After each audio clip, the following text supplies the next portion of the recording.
Like example, sa vlogging. Si Facebook, si YouTube, si TikTok, lahat po 'yan, mga nagbabayad sa mga vlogger. Sabi ni Merly Belen, alam ko libel may kulong. Yes po, meron, 'no. Pero dati kung, sa pagkakatanda ko po si Senator Rapi Tulfo isinusulong niya, um, yung maging walang kulong kapagka yung, libel, 'no, pero hindi yata na-pursue yun.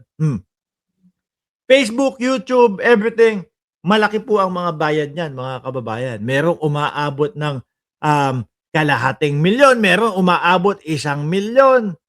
Talagang malaki po mga boss Chipamo, sir. So ngayon, si vlogger, pagka fake news, madami ang viewers. Kapagka fake news, malaki ang nanonood. So madami yung perang papasok sa inyo sa revenue niyo kasi malaki yung views. No? So ngayon, mga kababayan, sige fake newsin ko na lang fake newsin. Kikita ako 1,000,000, 2,000,000. O bayaran ko na lang yung pinake news ko, 200,000, okay na. No? O magkano po ba? Inilaba sa korte. O magkano po ba? O dahil itong tao na 'to siniraan mo, kailangan mong magbayad ng danyos ng ₱500, ₱500,000. Hmm, magkano kinita? 1,000,000, 2,000,000. Kasi nga fake news ang ginawa, paninira. Sige, okay. Bigay ko na yung danyos ko, 500,000. Gano'n na lang po ang mangyayari at lalong lalala po, mga bossing. Ngayon, ang DICT, alam ko isa sa nangunguna diyan si Attorney Aboy. Sumulat na daw po, 'no? Sumulat na daw kay Mark Zuckerberg para higpitan ang safeguards ng Meta laban sa lumalalang fake news na banta sa seguridad ng bansa. Tama ho 'yan, 'no? Kasi talagang sukdulan na po yung mga pagpe-fake news nung mga biruin mo naman, yung mga vlogger nila. Sasabihin patay na si Bongbong Marcos na ating pangulo. Ang sasabihin ay magnanakaw ang ating pangulo. Siyempre yung mga investors po sa labas ng bansa na gustong mag-invest sa ating bayan. Napapadalawang isip, naku korap na bansa, korap ang namumuno sa Pilipinas. Ayaw ko ng gano'n, ayaw kong ilagay doon yung aking negosyo. Mawawala yung mga investors ho, mga bossing. Kawalan ng bayan natin yung kanilang mga pinaggagagawa. Ngayon sana ito, masolusyunan po kasi sa Facebook ang pinakamarami, eh. Sa Facebook nagkalat yang mga iyan, mga bossing, eh, 'no? Nandiyan po sila nakapugad, eh. Sana gawan ni Mark Zuckerberg o yung mga namumuno sa Facebook, itong mga fake news na ito. Sa YouTube, sa YouTube merong mga merong mga nagpupulis din ho, mga kababayan, eh. At pansin ko sa YouTube, ano, yung may nagche-check talaga sa kanila. Yun po, may nagche-check talaga sa YouTube. Pero sana magawan ng paraan itong mga, ginagawang mga pagpe-fake news ho ng mga DDS, mga bossing, 'no? Mga DDS at pati kung merong mga vlogger man, na nandito sa side ni Pangulong Bongbong Marcos na sumusuporta kay Pangulong Bongbong Marcos, aksiyunan din ho. Hindi lang yun dun, lahat ho.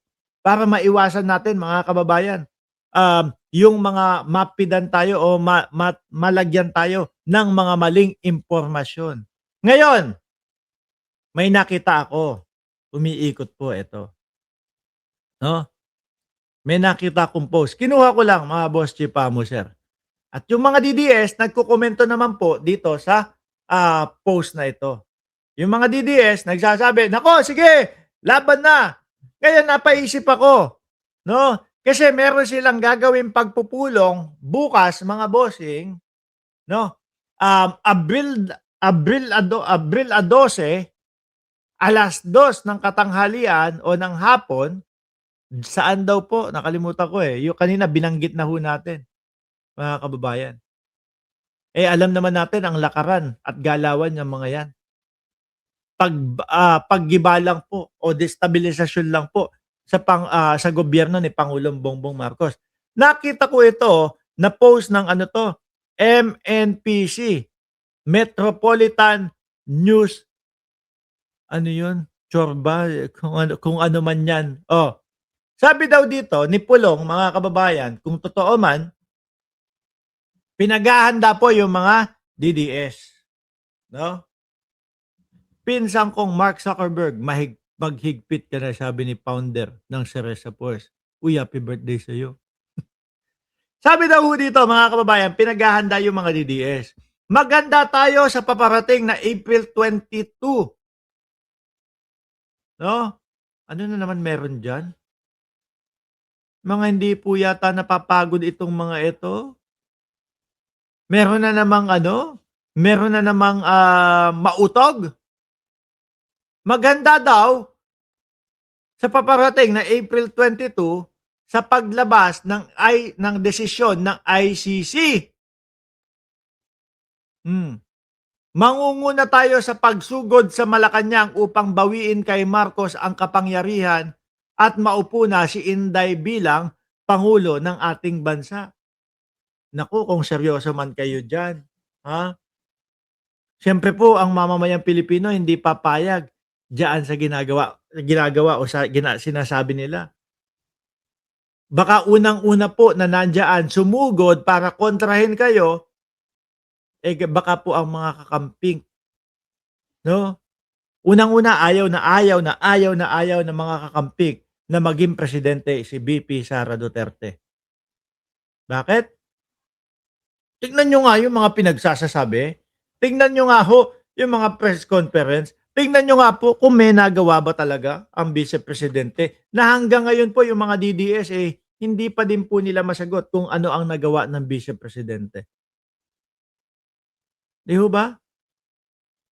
Oh, baka mas madami pang sumugod sa inyo diyan. Ano gagawin niyo? Boy saksak, may dalang kutsilyo, may panaksak. Kung totoo man ho ito, ha, na nakikita natin na naghihimok sila, nasusugod sa Malacanang. Magdadala kayo panaksak, mangaamba kayo ng ano, dadaragin ninyo ang pangulo, hindi magpapadarag sa inyo 'yan, 'di ba? April 22 ay pangalawang hearing ni Lustay sa House Justice Committee, sabi ni Cesar Maltiso. Hanggang ngayon, puro batikos, walang kilos, sabi ni Merly Belen. Totoo naman po. Puro pagbanat lang po sila sa presidente o yang ganyan. Baka makasuhan ka niyan, Pulong. Kung totoo man ho ito, 'no, mga kababayan. Bakit po natin naiisip na baka talagang sila ang nagsabi kasi ganyan ho yung araw-araw nating nakikita sa mga pagkilos nila. Puro po ang gustong mangyari, agawin po ang posisyon ng ating presidente. Sabi ni Alonly TV, kahit mag-rally sila, wala silang magagawa, impeach Sara now. Yan po talaga ang mangyayari diyan. Tsaka biruin niyo ho, mga bossing, lahat na ginagawa po nila, 'no? Lahat na po,